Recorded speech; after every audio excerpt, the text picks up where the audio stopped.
Good morning, ladies and gentlemen. Welcome to Professor Ming's Strategic Insights. In late February, Israel and the United States joined hands to launch a massive airstrike against Iran, targeting at supposedly more than 2,000 targets in Iranian territory, including political, military, and nuclear targets. And the operation, it is said, also eliminated more than 40 top Iranian leaders, including political, religious, and military leaders. And of course, the highest religious leader, Ayatollah Ali Khamenei, was also included. And needless to say, the Iranian retaliated by launching it is said, more than 1,500 rockets, missiles, and drones at Israeli targets and the American military bases in the area.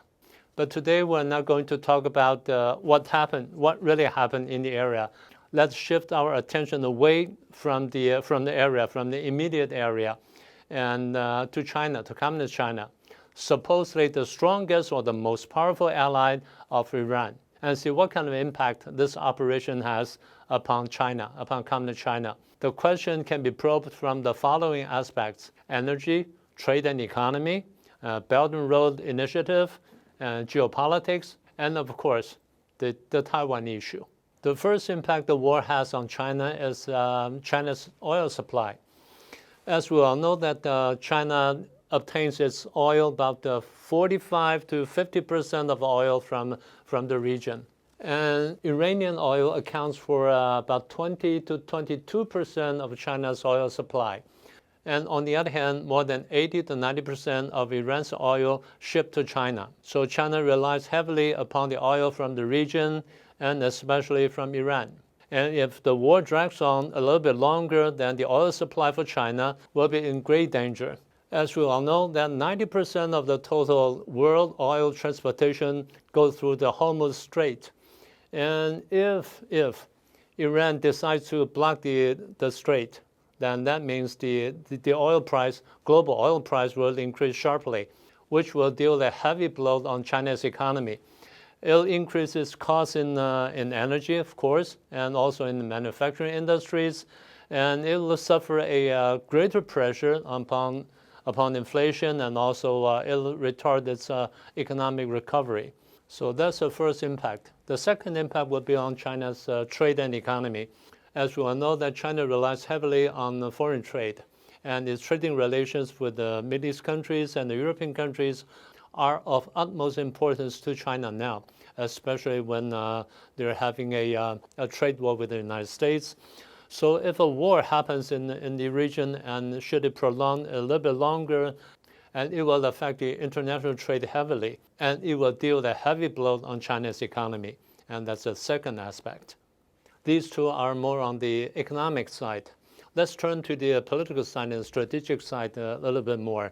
Thirdly, that China has been promoting its BRI initiative in the area for a long time. BRI means Belt and Road Initiative. China has been promoting this BRI initiative for many years in the region.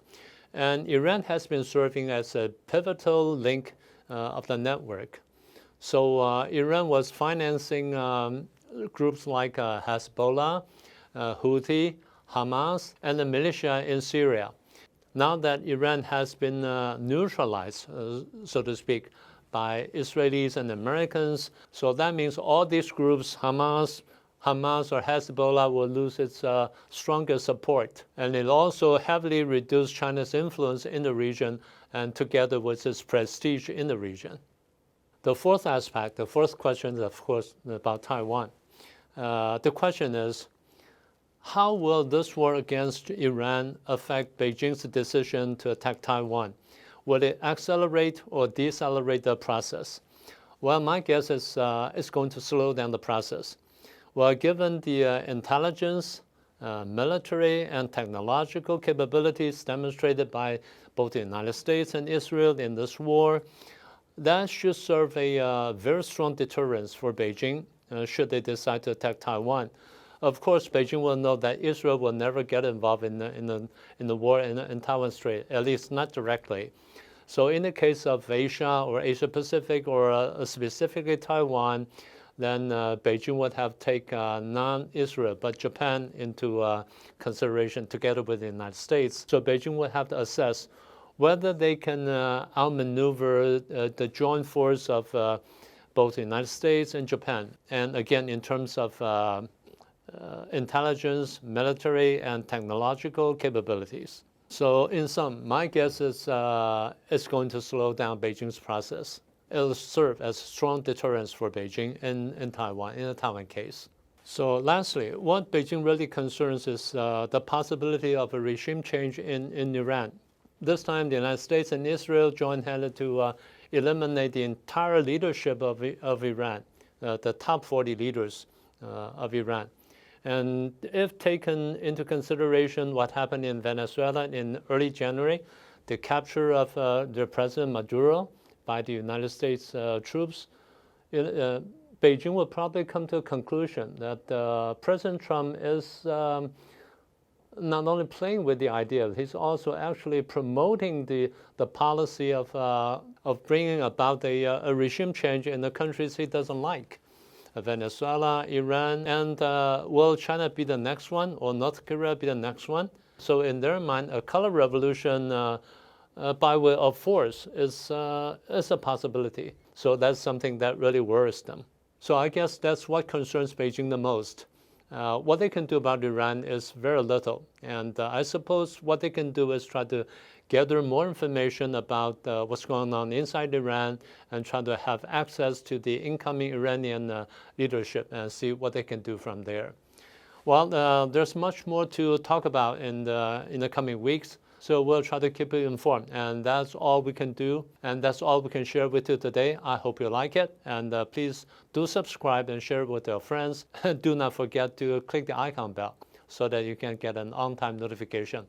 That's all for today. I'll see you next time.